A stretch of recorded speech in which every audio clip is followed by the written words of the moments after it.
Good morning, Stardust. Today is the day where I'm finally getting all my friends together to go to the run fair.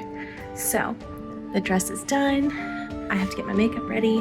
My friends are coming to our house and then we're all going to the run fair together. So it'll be a fun time. Come along with us.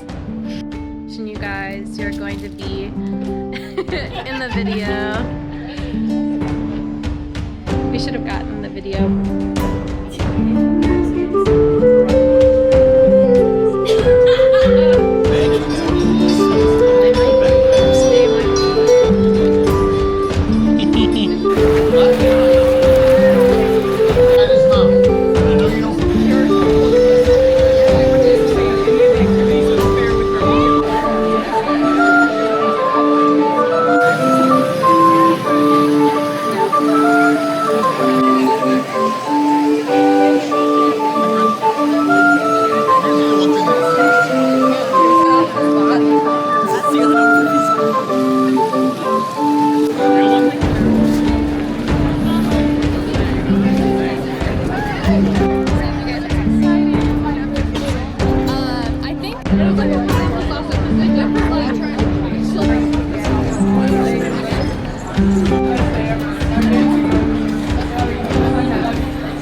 Okay, keep posing, yep. Cheers. Okay, all right.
morning after the Ren Fair, and I wanted to give you a little recap. My number one most favorite thing was the fact that all of my friends were willing enough to get tickets, dress up, and go to the Ren Fair and like participate in the whole day and spend time with me and do things that they maybe wouldn't have done if it wasn't my birthday. On the other hand of that, I think a lot of us got to try new food at the Ren Fair, which, yes, a majority of it is like fair food, but I don't know, sometimes it's different. Like the shrimp ragoons were something I would have never considered getting at like a regular carnival or fair, and they were better than expected. People were raving over bread bowls. I mean, I had an arepa, which was amazing. And it was just so much fun. We played some of the games, which we don't normally do at regular Ren Fair season. And because we were worried about heat stroke, the whole day was a little bit more enjoyable. I will say the downside to the Georgia Renaissance Festival Fall Fling is the fact that although they said they were selling limited tickets, it definitely still felt like they sold their max capacity and maybe more than that. So if you get there thinking you're getting there early, you're definitely going to still be 30 minutes late into the Ren Fair. We left about an hour and a half early with plans to get there by 1:40 to see the opening ceremonies, and I mean, the traffic just coming into the Georgia Ren Fair was absolutely crazy. Which is a downside always when you go to the Ren Fair or any con, because traffic and load-in will always be awful. But I mean, we got through it and we were in. It was more like 3:20 by the time we actually made it into the Ren Fair. So it wasn't that bad. But then we also were so kind of disoriented by the fact that there were so many people in a smaller space, which at the regular Ren Fair, yes, has a lot of people, but I think, I don't know, it just doesn't feel as full as it did this weekend, which is great for them from a tourism prospect, because wonderful to have a full crowd and for tickets to sell out. But then for the enjoyment of other people, a lot of people don't walk very far within the first steps. So it's almost better when you first get there to take your time and walk all the way down to the back and work your way towards the front towards the end of the day. Kind of like Disney World, where people are like, oh, go counterclockwise versus clockwise. Don't start in Adventureland, start in Tomorrowland, because most people will automatically just go to their left when they go in and start in Adventureland. And so some tips and tricks are start in Tomorrowland and do that stuff first. Kind of also the same regard as the Georgia Ren Fair for something like this. Walk all the way to the very back, and there the lines for the bars are going to be shorter when you first get there. The attractions, the games are going to be a lot shorter. You're not going to have to stand in line or wait through people to get to food. And then slowly throughout the day, work your way back towards the front, because the lines on the front will then have dispersed towards the back. So it's kind of hard to navigate in the first realm. I was super excited to see the aspect of it not being a King Henry kind of stage show, and more of it being towards Robin Hood and, the myths and legends of Robin Hood, and all of the main storylines be Robin Hood themed. We didn't see any of the shows because all of the maps sold out, which the maps also hold the entertainment schedule on the back of them. So we couldn't really navigate the day in terms of when shows are happening on what stage and where that stage is located. And I'm pretty good with a memory of an event layout, but because there were so many people, I was getting so disoriented. And the shows, we would catch the end of almost every show that we stumbled upon. Not to say that they weren't cool. I mean, the 5 or 10 minutes of shows that we did catch when we got to see them were amazing, but it was more so like fire acrobatics, and there was an aerial, show that we would have wanted to see, and I wanted to see all the Robin Hood things and I just didn't get to. So I definitely say it's worth going again. If you live in Georgia, it's different for sure than the summer Ren Fair, when you leave to go early in the morning to get there by like 10 when it opens, and you're like, cool, I don't have to really fight Atlanta traffic if I leave at like 8:30 or 9, because there is no real Atlanta traffic on Saturday morning. Well, the post of that for the fall fling is very much more, the fair opens at 2 and you're driving through Atlanta during rush hour traffic on the weekend when everybody and their brother and sister and mother and grandmother are driving to Atlanta in the middle of the day, and you're just stuck in traffic. And there's no real good way around it. And you have to drive past the airport if you live north of Atlanta. And so it can be really difficult if you're coming from if you don't live south of Atlanta already. Because Atlanta traffic sucks, and it will always suck, and it will always be awful, and interstate traffic is awful. But nonetheless, from all the bad, it was still a very good day. And I'm very thankful for all of my friends, for how well they know me and how amazing they treated me. And they even captured a lot of the content that you probably saw in today's video. They're just amazing people. And I will always stand by the fact that if you are having a birthday and you want to do something very specific, just do it. Just tell your friends that you want to do this very specific thing and that this is what you're going to do for your birthday. And if they don't want to do it, that's okay. You'll go with the friends who do, and you just kind of tell them, hey, we're going to the Ren Fair for my birthday. If you'd like to participate, this is the link to buy your ticket. We're going on this day. I will say, much easier when you're a person like me who plans several months in advance. So all of my friends knew I wanted to go to the Ren Fair like 2 to 3 months ago. So they've had time to plan and prep.